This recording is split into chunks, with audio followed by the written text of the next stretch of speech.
नमस्कार, रीवा 24 के ताजा तरीन अंक के साथ मैं शैलेंद्र। सबसे पहले प्रमुख खबरें। लापरवाह थार चालक ने स्कूटी सवार को मारी ठोकर, एक युवक की मौत, 2 महिलाएं गंभीर रूप से घायल।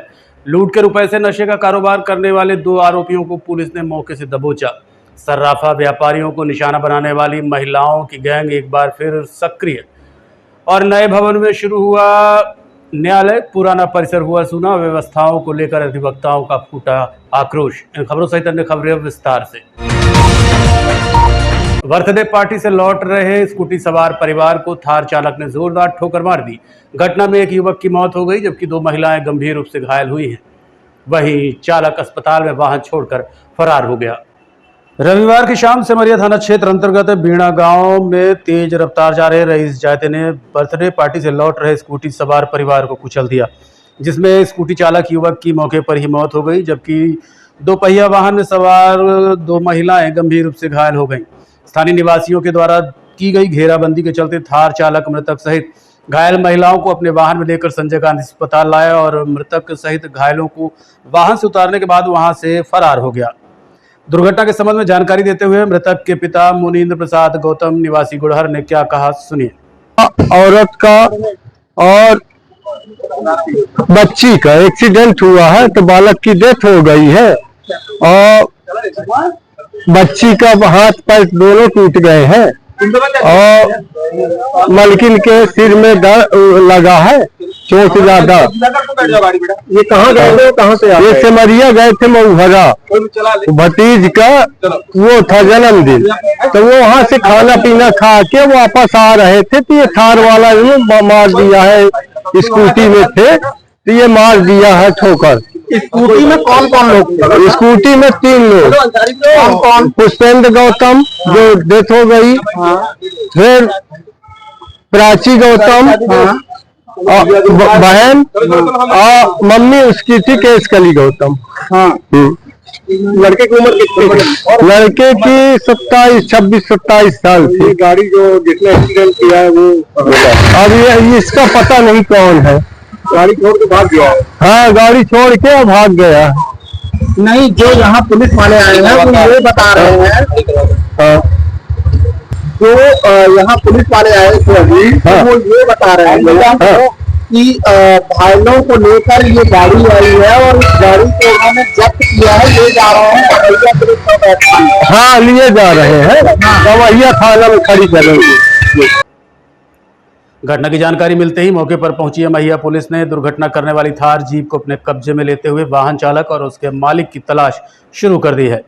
है और इसमें किस तरह की कार्रवाई की जा रही है? मामला ये है कि अभी आप लोगों के माध्यम से संज्ञान में आया था कि थार गाड़ी संजय गांधी अस्पताल के गेट पर खड़ी हुई है। तत्काल उसकी चाबी वाले को बुलवाकर गाड़ी चालू करवाकर थाना सुरक्षा खड़ी करवाई गई है और सिमरिया पुलिस से कोऑर्डिनेशन किया जा रहा है। जैसी भी आगे कार्रवाई बनेगी सर, उसमें जो दुर्घटना कार्य करने वाले लोग थे वो खुद घायल और मृतक को लेकर यहाँ तक आए हैं। गाड़ी की बीच वाली सीट में जो खून है वो भी दिखाई दे रहा है, तो उसके बाद वो गाड़ी छोड़ के और वहाँ पे ठीक है। ये पहचान अभी नहीं, अभी इंक्वायरी का विषय है और संबंधित थाना इस पर काम करेगा। प्रथम दृष्टया संजय गांधी अस्पताल में क्योंकि घटना अभी मृतक है तो उनका पंचनामा वगैरह करके आगे कार्रवाई। सर, इसमें अभी की गई है? नहीं, अभी कोई आगे इन्वेस्टिगेशन नहीं किया गया है। मार्ग दर्ज हो जाए, एक बार पीएम हो जाए, उसके बाद ही इन्वेस्टिगेशन। लूट के रुपयों से मेडिकल नशे का कारोबार करने वाले 2 आरोपियों को रीवा पुलिस ने मौके से गिरफ्तार किया है। रीवा शहर में लगातार हो रही लूट की वारदात के बीच एसपी शैलेंद्र सिंह चौहान के निर्देश पर अमैया थाना प्रभारी शिवा अग्रवाल ने अपनी टीम के साथ बड़ी सफलता हासिल करते हुए 2 बदमाशों को गिरफ्तार किया है, जिन्होंने लूट की वारदात को अंजाम देना कबूल किया है। उन्हीं रुपयों से नशीली कप सिरप का कारोबार किया जाने की बात भी स्वीकार की है। पुलिस द्वारा पकड़े गए आरोपियों से फिलहाल पूछताछ की जा रही है। मिली जानकारी के मुताबिक फरियादिया पुष्पा सोनी ने अज्ञात 2 आरोपियों द्वारा पर्स और मोबाइल लूटने की शिकायत अमैया थाने में दर्ज कराई थी। इसी दौरान सेट पर पॉइंट चला कि 2 व्यक्ति काले रंग की मोटरसाइकिल में ज्ञानस्थली स्कूल के पास और फूल माता मंदिर के पास से झपटामारी कर घटना को अंजाम देकर फरार हो गए हैं, जिसके बाद अमैया पुलिस ने अर्जुन नगर रोड में आश्रम के सामने वाहन चेकिंग लगाई। इसी दौरान पीटीएस चौराहे रोड से अर्जुन नगर तरफ आते हुए काले रंग की मोटरसाइकिल में 2 व्यक्ति दिखे जिन्हें रोककर जब चेक किया गया तो दोनों व्यक्तियों की तलाशी के दौरान सफेद रंग की बोरी में नशीली कप सिरप पाई गई। पुलिस ने मामले में आकाश शुक्ला उम्र 19 वर्ष निवासी बुसौल थाना सिमरिया जिला रीवा, समीर खान उम्र 20 वर्ष निवासी वार्ड 15 थाना सिमरिया को गिरफ्तार किया है। हुए ऑटो को और मेरा बैग ऑटो के नीचे पीछे मतलब अंदर हाथ डाल के और ऐसे खींच लिया। फिर मैं यहाँ पे आई, अमैया थाने में आई, वहाँ पे मेरे को बहुत मतलब सपोर्ट की और ये पुलिस वाले जितने हैं तो काफी मदद की और आज मेरा मोबाइल मिल गया मुझे। अच्छा, ये किस गाड़ी में थे ये जो? मैं ये सेल वाले ऑटो में बैठी और क्या कहते हैं गाड़ी उनकी बाइक थी। दो लड़के थे, एक ब्लैक कलर का शर्ट पहने थे और एक व्हाइट आगे वाला था। आप लोग कहाँ जा रहे थे, कहाँ से कहाँ जा रहे थे? विशाल मेगा मार्ट से आ रही थी और क्या कहते हैं यहाँ सिरमौर चौराहे के पास हुआ ये। आपका निवास वहाँ? नहीं, वहाँ पे मेरा नहीं, मेरा गोबर। आप लोग किसी शॉपिंग के लिए? हाँ, विशाल के लिए, विशाल मेगा मार्ट से शॉपिंग करके और आ रहे थे।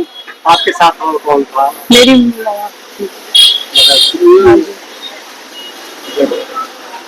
बताइए, आप भी साथ में थी तो ये कैसे मतलब अचानक आपके ऊपर मतलब? बस हम लोग वहाँ से निकले हैं और ये पता नहीं कैसे समझ में नहीं आ रहा है, अचानक से ऐसे झपट लिया पूरा। मेरी बेटी यहाँ बैग जो है ऐसे लगाई हुई थी और ऐसे हाथ में बीच में इधर बाएं साइड हम बैठे थे, दाहिनी साइड में बैठी थी, पर्स भी इसे सामने बिल्कुल रखी थी, लेकिन उन्होंने इतना तेज झपटा है कि क्या बताए, सुन के आपको विश्वास ही नहीं होगा। पूरा ऐसे अंदर घुस कर कैसे और घसीट गई मेरी लड़की। इसको हमने ऐसे हाथ से पकड़ा था, क्या हमने सोचा कि बाइक वाले की एक्सीडेंट हो गया लगता है, इसलिए ऑटो के अंदर घुस गया। ये सोच के अपनी बेटी की मैंने पकड़ लिया। ये कितने बजे की घटना हुई? ये 7 बज रहे। हाँ, 7 साढ़े 7। जिले में सराफा कारोबारियों को निशाना बनाने वाली महिलाओं की गैंग एक बार फिर सक्रिय हुई है। शनिवार दोपहर कुष्टा थाना रायपुर करचुलियान क्षेत्र स्थित एक सराफा दुकान से ग्राहक बनकर आई महिलाओं ने बड़ी सफाई से 4 पायलें गायब कर दी। गंगेव थाना मनगामा निवासी सुखनंदन सोनी हाल मुकाम रतहरा सराफा दुकान संचालित करते हैं। दोपहर 3:30 बजे उनकी दुकान पर 2 महिलाएं ग्राहक बनकर आईं। उस समय दुकानदार की जगह उनके मौसेरे भाई दुकान पर बैठे थे। महिलाओं ने पायल दिखाने को कहा। जैसे ही पायल निकाली गई, उन्होंने चालाकी से 4 पायल गायब कर दी। इसके बाद डिजाइन पसंद न आने की बात बताकर दुकान से निकल गई। जब गिनती की गई तो 4 पायल कम निकले। तत्काल फुटेज चेक करने पर महिलाओं की करतूत सामने आ गई। पीड़ित ने थाने में शिकायत दर्ज कराई है, जिसके बाद पुलिस जांच शुरू कर दी है। हालांकि अभी तक आरोपित महिलाओं की पहचान नहीं की जा सकी है। घटना ये हुई कि पायल लेने के बहाने आई और बोली हमको झुमको दिखाओ। वहां से दरवाजा खोली, मैं अंदर सो रहा था। मैं अंदर से आया यहाँ पर काउंटर से मैं फिर अंदर गया तिजोरी के पास। तिजोरी के पास से मैं पायल निकाला और पायल ला के यहाँ पर रखा और दोनों महिला बोली कि पहले हमको वो दिखाओ बाली। मैंने बाली दिखाने की कोशिश की तो फिर बोली कि पायल दिखाओ पहले। फिर मैंने पायल दिखाया, बाली को रख लिया काउंटर पे, फिर पायल दिखाया, फिर बाली बोली, दूसरी महिला बोली कि बाली दिखाओ।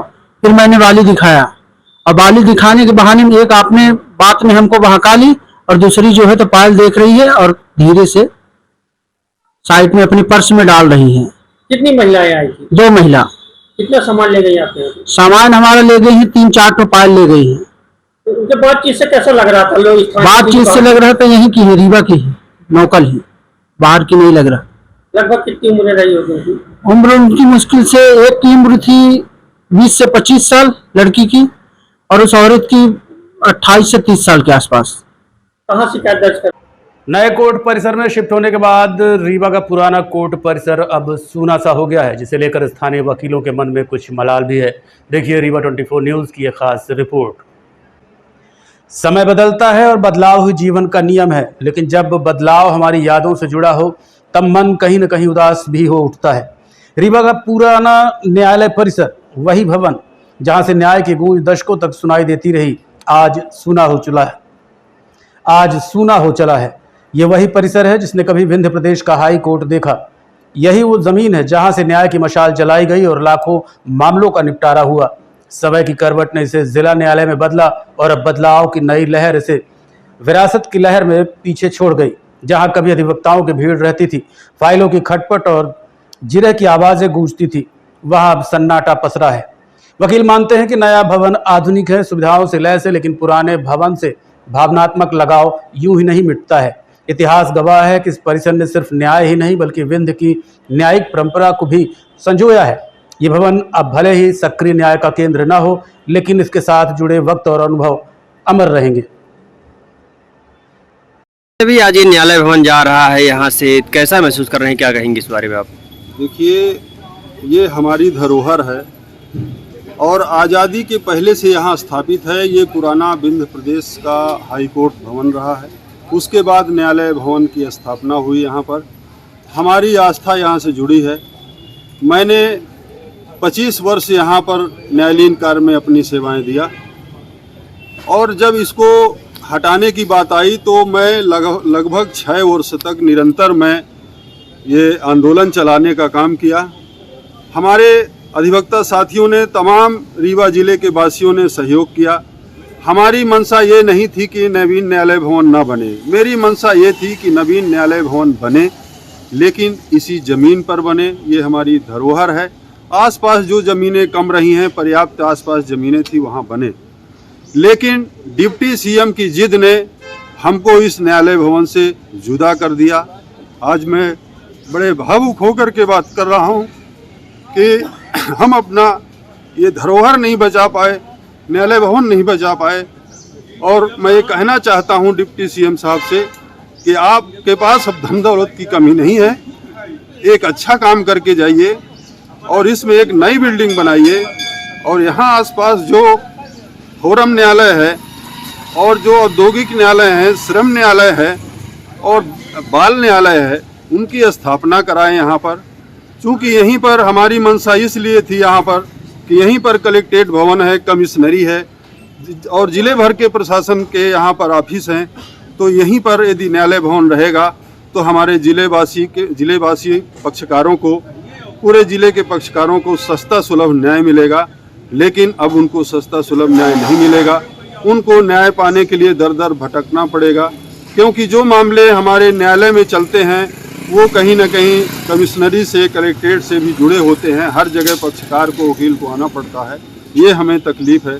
तो आज हम यहाँ से डिप्टी सीएम ने हम सबको जुदा कर दिया। मैं तो यही कहना चाहूँगा बार बार कि एक नेक काम करके जाइए, नहीं आने वाली जो पीढ़ियाँ हैं वो आपके बच्चों से यही सवाल करेंगी, तो आपके बच्चे क्या जवाब देंगे। ये मैं डिप्टी सीएम से सवाल करके यहाँ से जा रहा हूँ, विदा ले रहा हूँ। अभी भी कुछ अधिवक्ता हैं जिनसे हम लोगों की बात हुई है, वो बता रहे हैं कि हम लोगों को अभी किसी को जानकारी नहीं है। वहाँ गेट पे जाके अधिवक्ता खड़े हैं, किसी को चेम्बर अलर्ट नहीं हुआ है, किसी प्रकार की जानकारी चस्पा नहीं है कि किसको कहाँ चेम्बर उपलब्ध है। देखिए, ये व्यवस्था न्यायपालिका को बनाना चाहिए, चूँकि ये हमारा जो मानना है, जो मुझे जानकारी है कि न्यायपालिका का पूरा वहाँ पर आधिपत्य है। तो न्यायपालिका को तभी अदालत ले जानी चाहिए थी जब वहाँ वकीलों के, पक्षकारों के बैठने के इंतजाम हो जाते। आज मैं अभी गया नहीं हूँ, मैंने अभी कदम नहीं रखा, इतने दिन हो गया। आज मैं पहली बार जा रहा हूँ। रीवा के नए न्यायालय परिसर में आज से कामकाज की शुरुआत होनी थी, लेकिन पहले ही दिन अव्यवस्थाओं के चलते अधिवक्ताओं का आक्रोश फूट पड़ा। देखिए ये खास रिपोर्ट। रीवा का नया न्यायालय भवन भले ही आधुनिक स्वरूप में बनाया गया हो, लेकिन यहाँ अधिवक्ताओं को सुविधाओं के नाम पर भारी किल्लतों का सामना करना पड़ रहा है। फाइलें एक जगह से दूसरी जगह ले जाने के लिए अधिवक्ता भटकते नजर आ रहे हैं।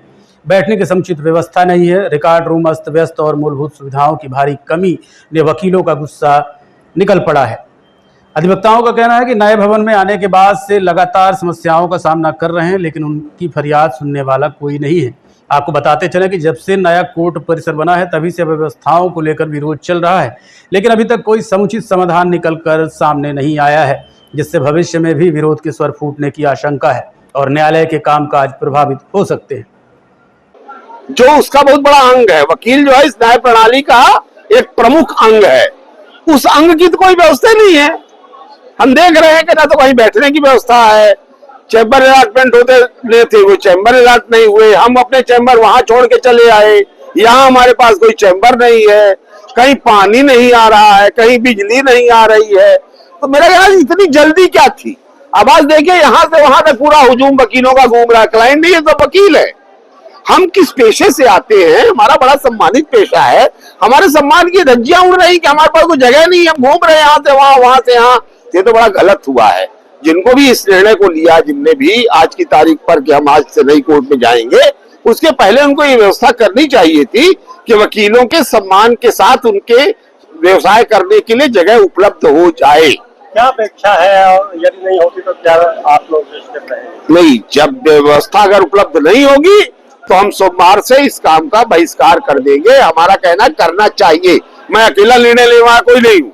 मैं चाहता हूँ सब सामूहिक रूप से इस बात का निर्णय ले कि इसमें काम हो ही नहीं पाएगा ना। आप बहिष्कार का निर्णय लो या नहीं लो, इस पसीने में कोई काम कर पाएगा क्या? जाके जगह नहीं है, हम फाइल पढ़ नहीं सकते, हम बैठ के देख नहीं सकते, तो आप क्या फैसला करो, क्या बहस करो? इलाज किए गए थे, उसकी क्या व्यवस्था हुई अभी तक? हमको सुनना ही पड़ा कि चैम्बर अलॉट किए गए, लेकिन वो आज तक पता नहीं किस जादुई तिजोरी में बंद है। हमने देखा ही नहीं कहाँ है वो चैम्बर। तुमको अलॉट होंगे, क्यों होंगे? क्योंकि एक नियम बना है कि जिसके पास ट्रायल कोर्ट में, पिछली कोर्ट में चैम्बर था, उसको चैम्बर बदले में चैम्बर दिया जाएगा। क्योंकि जिनके पास चैम्बर था उनको चैम्बर दिया जाएगा, बाकी जो बचे। न्यायाधीश लोग नए न्यायालय भवन में बैठकर काम करना शुरू कर दिए हैं। अधिवक्ताओं के लिए बैठक व्यवस्था सर्विस बिल्डिंग में की गई है और बाहर बिल्डिंग में उनके लिए चैम्बर्स आवंटित करने की व्यवस्था की गई है। अधिवक्ता संघ द्वारा लगातार नीति बनाई जाकर उसका अप्रूवल करके जनरल बॉडी से और आवंटन प्रक्रिया सुचारू रूप से शुरू की गई और पूरी करके दे दी गई। लेकिन ऐसा सुनने में आ रहा है कि उच्च न्यायालय द्वारा अप्रूवल नहीं मिलने से अधिवक्ताओं को उनके लिए बैठने की कुर्सियों का और चैम्बरों का आवंटन नहीं हो सका है। इससे अधिवक्ताओं में रोष है। अधिवक्ता वहां पर जाकर इधर उधर घूम रहे हैं। मैं स्वयं गया था। अधिवक्ता उद्वेलित है, अधिवक्ता परेशान है। वो अपने प्रकरणों की पैरवी करे, अपने बैठने की व्यवस्था देखे, अपनी किताबें, अपनी फाइलें रखे, और वो इधर उधर घूम रहा है। उसके लिए कोई व्यवस्था नहीं हो पाई है और ये केवल इसलिए हो रहा है कि इसका जो सिटिंग प्लान है उसका अप्रूवल उच्च न्यायालय से नहीं आया है। और इसके लिए मैंने ये बता दिया है,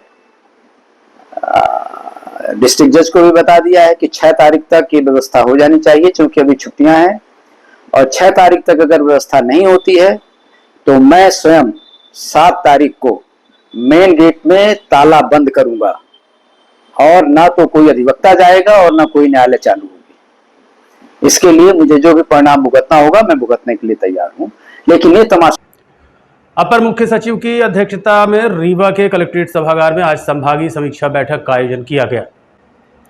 अपर मुख्य सचिव खाद्य एवं रीवा की संभागीय प्रभारी श्रीमती रश्मि अरुण शर्मा की अध्यक्षता में संभागीय समीक्षा बैठक 29 सितंबर को कलेक्ट्रेट सभागार में आयोजित की गई। बैठक में सुबह 10:30 बजे से दोपहर 12 बजे तक धान उपार्जन तथा सार्वजनिक वितरण प्रणाली से खाद्यान्न वितरण की समीक्षा की गई। उसके बाद दोपहर 12:30 बजे से आयोजित बैठक में जनप्रतिनिधियों की भी उपस्थिति रही। कमिश्नर रीवा संभाग BS जामोद ने संबंधित विभागीय अधिकारियों को अद्यतन जानकारी के साथ उपस्थित रहने के निर्देश दिए। जो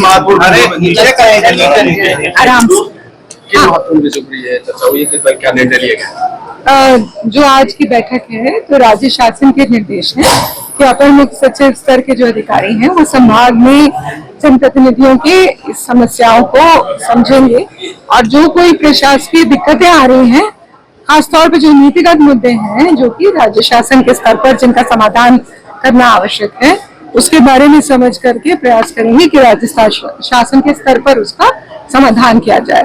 तो आज बैठक में बहुत ही सार्थक चर्चा हुई। बहुत सभी जनप्रतिनिधियों ने अपने क्षेत्र की समस्याओं से अवगत कराया। बहुत सारे तो लोकल इश्यूज हैं जो कमिश्नर साहब के लेवल पर सॉर्ट आउट हो जाएंगे या कलेक्टर साहब के लेवल पे सॉर्ट आउट हो जाएंगे। कुछ विषय हैं जो नीतिगत हैं, खासतौर पे कहीं पे बांध बनना है या कहीं कुछ सड़क बनी है, इस किस्म के कुछ मुद्दे हैं जिनका की समाधान लोकल लेवल पे नहीं हो सकता, तो उनको राज्य शासन लेवल पर डिस्कस करके उसका समाधान प्राप्त करने का प्रयास किया जाएगा। किसान परेशान होते हैं समर्थन मूल्य को लेकर, समय पर कीमत नहीं मिल पाती है। पूरा मामला निर्णय लिए गए। संभाग की जो प्रभारी सचिव वो यहाँ पर आई हुई सभी जनप्रतिनिधि उपस्थित थे। दोनों मंत्री लगभग 80% विधायक भी उपस्थित थे। बहुत सार्थक चर्चा हुई है। विभिन्न क्षेत्रों में विकास के जो अपार संभावनाएं हैं और इसके लिए केंद्र और राज्य सरकार ने हजारों करोड़ रुपये मंजूर दिए, उसका क्रियान्वयन ठीक से हो जाए, इस पर सभी ने जमीनी सच्चाई और कठिनाइयाँ जो परेशानी लाई है उसका समाधान करके और सभी लक्ष्यों को प्राप्त किया जाए। क्या निर्णय लिए गए हैं? विश्व हृदय दिवस पर सुपर स्पेशलिटी हॉस्पिटल में जन जागरूकता कार्यक्रम का आयोजन किया गया। विश्व हृदय दिवस पर देश भर में आज कार्यक्रम आयोजित किए गए। इसी कड़ी में सुपर स्पेशलिटी हॉस्पिटल रीवा में भी जन जागरूकता कार्यक्रम का आयोजन किया गया। इस संबंध में जानकारी देते हुए हृदय रोग विशेषज्ञ डॉक्टर SK त्रिपाठी ने क्या बताया, सुनिए। हो जाती है, वायरल हो जाती है, तो हमें जैसे मान के चलिए इंदौर में कोई एक कार्डियक अरेस्ट आया तो तुरंत वायरल होकर हमारे पास जो है 1 घंटे के अंदर वो न्यूज पहुंच जाती है, जो कि पहले नहीं पहुंचती थी। पहले भी मौतें होती थी लेकिन लोगों में अवेयरनेस नहीं थी। तो यंग लोगों में जो मौतें हैं वो पहले से ज्यादा बढ़ी हैं। इसके प्रमुख कारण ये है कि लोग जो है केयरलेस हो गए हैं अपनी हेल्थ को लेके, लाइफस्टाइल को लेके। लोग जंक फूड की तरफ बहुत ज्यादा जा रहे हैं, सीडेंटरी लाइफस्टाइल है। इतना ज्यादा डेवलपमेंट हो रखा है कि लोगों को बाहर जाने की जरूरत ही नहीं होती है। जोमेटो है या दूसरे सारे इस टाइप के वेबसाइट्स हैं जहां से वो लोग इजीली खाना ऑर्डर कर सकते हैं। तो कोई भी चीज अगर आपके पास फास्ट आ रही है तो उसकी क्वालिटी में जरूर कुछ न कुछ संदेह हो सकता है। मैं किसी को निगेट नहीं कर रहा हूँ या किसी की निगेटिविटी नहीं कर रहा हूँ। हो सकता है कुछ जगह हैं जहां से आपको अच्छा फूड भी मिल रहा हो, लेकिन आप कोशिश ये करें कि घर का बना खाना खाएं, हेल्दी खाना खाएं, नेचुरल चीजों का ज्यादा से ज्यादा इस्तेमाल करें। जैसे फल है, हरी सब्जियां हैं, ड्राई फ्रूट्स हैं, फ्रूट्स हैं, उससे ज्यादा से ज्यादा अपना पेट भरें। सैलेड्स हैं, ये सब ज्यादा लें। फास्ट फूड तो आप पूरी तरह से त्याग ही दें। कोल्ड ड्रिंक लोग गर्मियों में या नॉर्मली कुछ लोगों को कोल्ड ड्रिंक पीने की आदत होती है, उसमें शुगर की मात्रा बहुत ज्यादा होती है। जैसे एक गिलास में करीब 5 से 7 चम्मच शुगर होती है उसमें, तो वो अपने हार्ट के लिए बिल्कुल भी सही नहीं है। जितने भी स्नैक्स हैं उसमें साल्ट की मात्रा और सैचुरेटेड फैट्स या ट्रांस फैट्स की मात्रा बहुत ज्यादा होती है। तो ट्रांस फैट कार्सिनोजेनिक भी होता है, कैंसर भी कराता है, दूसरा हार्ट की नसों में ब्लॉकेज भी कराता है।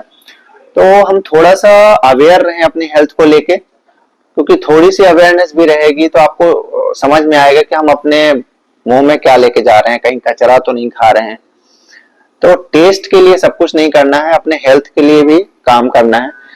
क्योंकि समय रहते ही अगर आपने एक्शन ले लिया तो आप हार्ट अटैक के मरीज बनने से बच पाएंगे। एक बार अगर आपको हार्ट अटैक आया, उसके बाद आप कितनी भी केयर कर लें, आपका हार्ट तो डैमेज हो ही गया है। वो नेचुरल हार्ट आपको वापस कभी भी नहीं मिलेगा। तो आप अवेयर रहें जिससे हार्ट डिजीज आए ही ना। Prevention is better than cure. और कोविड का आपने जिक्र किया, तो कोविड के कारण ऐसे कुछ कुछ केसेस तो जरूर उस समय देखने को मिले थे, जिससे कि ब्लड की क्लॉटिंग जो है ना वो बढ़ गई थी, जिससे कि कुछ कुछ केसेस ऐसा लगा था कि उसके कारण बढ़े हुए हैं।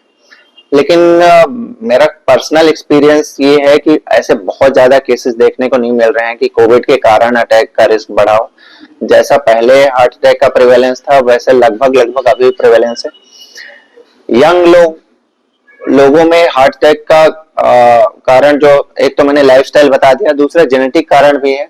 अगर उनके घर में उनके मदर फादर या बेसिकली जो ब्लड रिलेटिव है उनके जीन्स में प्रॉब्लम है जो कि उनको ट्रांसफर में मिले हैं, तो उनको भी हार्ट अटैक का खतरा रहता है। कभी कभी मुझे लगता है कि एक इंसान जो पूरी तरह से हेल्दी है, ना तो वो ओबीस है, ना तो उसको बेसिकली मोटापा नहीं है, उसमें जिम भी जाता है, पतला दुबला लगता है, फिर भी उसको कार्डियक अरेस्ट कैसे आ गया है, ये सवाल अक्सर मन में आता है।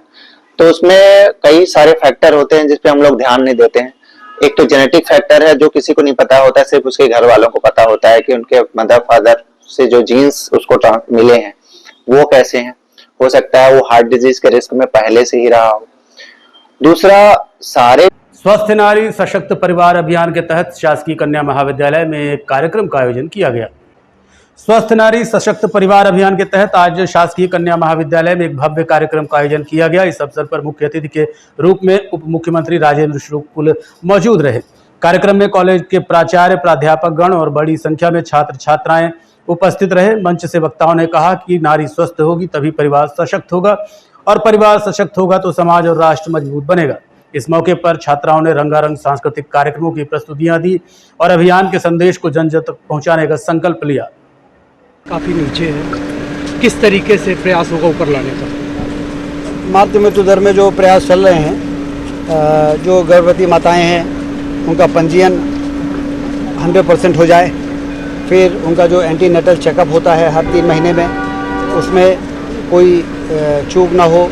जो गर्भवती माताएं उनको भी जागरूक करना, उनके परिवार वालों को भी जागरूक करना, फिर आशा वर्कर्स को उनको मातृ शिशु सुरक्षा कार्ड देने का भी एक अभियान अभी चल रहा है, जिसमें सारा उस किताब में लिखा रहता है कि कब उनको क्या करना चाहिए।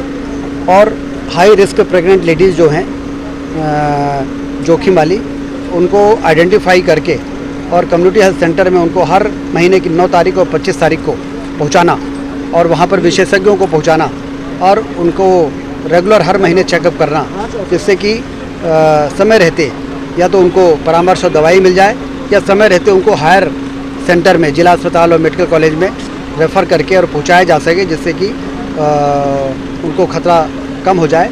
जब इसकी कमी हो जाती है, जब पर्याप्त रजिस्ट्रेशन नहीं हो पाता, पर्याप्त एंटीनेटल चेकअप, प्रसव पूर्व जाँच जो होनी चाहिए हर 3-3 महीने में, वो नहीं हो पाती है।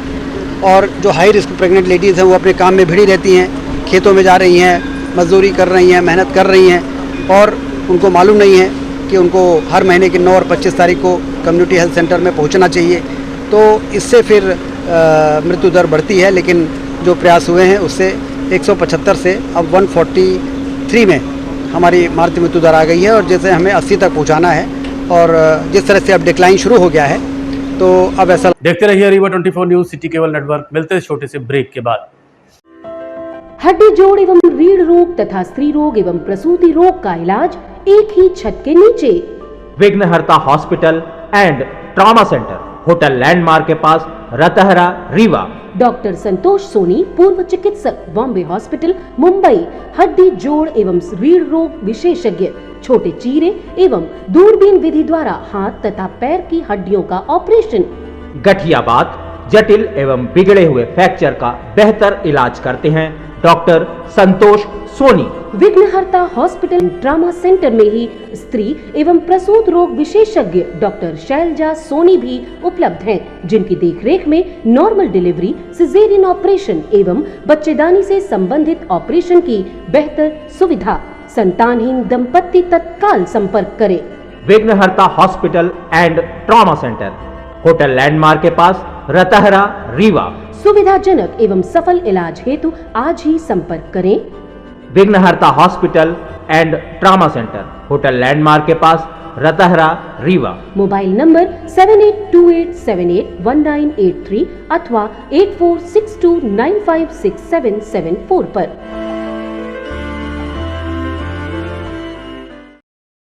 रीवा के माखनलाल चतुर्वेदी पत्रकारिता विश्वविद्यालय में एआई एवं डीप फेक विषय पर छात्रों को जानकारी साझा की गई। माखनलाल चतुर्वेदी विश्वविद्यालय परिसर के गणेश शंकर विद्यार्थी सभागार भोपाल में 11 बजे से एआई एंड डीप फेक विषय पर एक मास्टर क्लास का आयोजन किया गया, जिसका सीधा प्रसारण रीवा परिसर में किया गया। मास्टर क्लास में पीटीआई दिल्ली के चीफ एडिटर प्रत्युष रंजन ने नई पीढ़ी के पत्रकारों को इन उभरती हुई तकनीक के बारे में जानकारी दी, साथ ही उनकी जिम्मेदारियों से भी परिचित कराया। कार्यक्रम के दौरान विश्वविद्यालय के कुलगुरु मुरली मनोहर तिवारी ने छात्रों को संबोधित कर आने वाले भविष्य में पत्रकारिता की संभावनाओं पर जानकारी दी।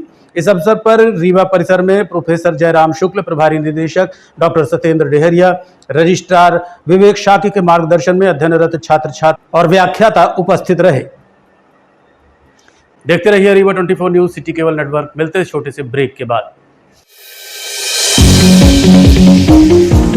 विंध्य क्षेत्र का शिक्षा पथ प्रदर्शक Pentium Point group of institutions Rewa, जो पिछले 25 वर्षों से ज्ञान, गुणवत्ता और विश्वास का प्रतीक बना हुआ है। इस प्रतिष्ठान के अंतर्गत संचालित है Pentium point college of pharmacy, मान्यता प्राप्त फार्मेसी काउंसिल ऑफ इंडिया से, जहां संचालित हो रहे हैं बी फार्मा 4 वर्षीय और डी फार्मा 2 वर्षीय जैसे professional course. Pentium point college of law, मान्यता प्राप्त bar council of India new Delhi से, जहाँ उपलब्ध है देश के भविष्य निर्माता विद्यार्थियों के लिए BCom LLB, BBA LLB, BA LLB 5 वर्षीय, LLB 3 वर्षीय और LLM 2 वर्षीय जैसे रोजगार परक पाठ्यक्रम। Pentium point college of management approved by AICTE, जहां संचालित है हाईली डिमांडेड MBA 2 वर्षीय कोर्स। साथ ही Pentium Point technical college Rewa का एकमात्र संस्थान जहां AICTE से मान्यता प्राप्त BBA और BCA जैसी तकनीकी पाठ्यक्रम संचालित है। रेगुलर कोर्सेज में BCom, BSc, BA तथा स्नातकोत्तर स्तर पर MA history, economics, sociology, MSc chemistry, biotechnology, computer science और PGDCA डिप्लोमा भी उपलब्ध है। यहाँ शिक्षण कार्य नेट, सेट व PhD धारक प्राध्यापकों द्वारा कराया जाता है। साथ ही उच्च गुणवत्ता की प्रयोगशालाएं, pharmacy lab, biotechnology lab, computer lab, moot court और विशाल पुस्तकालय संस्थान की विशेषताएं हैं। बौद्धिक और सांस्कृतिक गतिविधियों के लिए एक अत्याधुनिक ऑडिटोरियम, खेल गतिविधियों हेतु इंडोर और आउटडोर स्टेडियम, जहां शिक्षा के साथ संपूर्ण व्यक्तित्व का विकास सुनिश्चित है। So please visit Pentium Point where vision meets excellence. Admission open, so visit today Pentium Point group of institutions Rewa. जी हाँ, विंध्य क्षेत्र का शिक्षा पथ प्रदर्शक Pentium Point group of institutions Rewa, जो पिछले 25 वर्षों से ज्ञान, गुणवत्ता और विश्वास का प्रतीक बना हुआ है। Yes, one and only Pentium Point group of institutions Rewa. Navratri पर्व के चलते उपरहटी में छोटी छोटी कन्याओं ने एक से बढ़कर एक सांस्कृतिक कार्यक्रम प्रस्तुत किए। नवरात्रि पर्व के पावन अवसर पर रीवा की उपरहटी रंग बिरंगे सांस्कृतिक कार्यक्रमों से सराबोर रही। यहाँ नन्ही नन्ही बच्चियों ने माता रानी की आराधना में एक से बढ़कर एक सांस्कृतिक प्रस्तुतियां दी। कहीं भक्ति गीतों पर मनमोहक नृत्य हुआ तो कहीं देवी स्वरूप में सजी धजी बच्चियों ने अपनी अदाओं से सभी को मंत्रमुग्ध कर दिया। कार्यक्रम में बड़ी संख्या में स्थानीय लोग मौजूद रहे और बच्चियों की प्रस्तुतियों पर तालियों की गड़गड़ाहट से पूरा परिसर गूंज उठा।